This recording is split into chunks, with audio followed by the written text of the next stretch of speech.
Opening statement: imaginary power possesses no entropy. It possesses negative entropy, instead, hidden underneath a square root radical of the square root of -1. Once the square root radical is removed, by squaring its content, unlimited energy is the result. Negative watts is the definition of the generation of power rather than its consumption.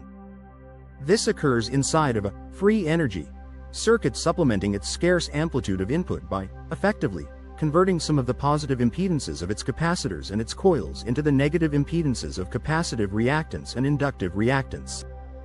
Using the principles of nonlinear dynamics, electrical reactance can be engineered to evoke this condition of negative watts and generate all of the imaginary power which we could possibly desire.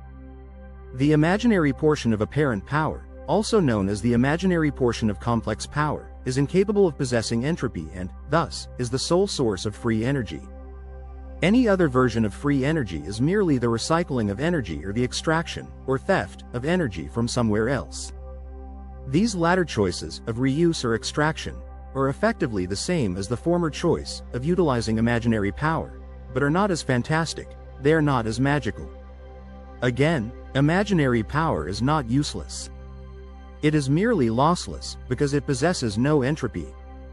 Pass imaginary power through a resistor, to boil all the water you want, to run a steam turbine, to rotate an electric generator to produce all the power you want instead of burning fossil fuels or irradiating our environment with the fallout from nuclear power plants. Do we really need any more plutonium than we already possess?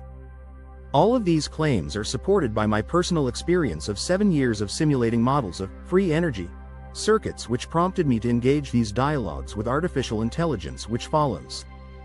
Despite the hazards of simulating mathematical models of free energy circuits within a computer environment predicated upon 32-bit registers, the advent of 64-bit registers, since the outgrowth of Windows 10, precludes false positives to a degree so close to zero possibility that it is unnecessary to worry about that inherent flaw within computer architecture anymore.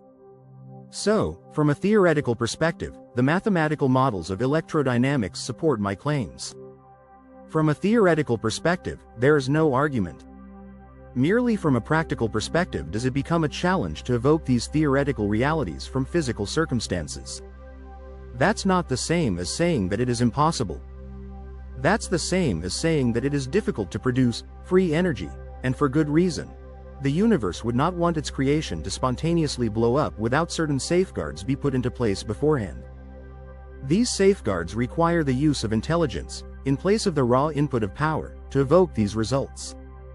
In fact, the presence of input power suppresses the overreactance of free energy circuits, while at the same time is required, to some degree, to be present to provoke this outpouring of free energy. This changes an input into becoming a catalyst to stimulate a circuit into the production of free energy, rather than allow an input to be a source of a prime mover, namely, not allow any input to become a significant source of external energy.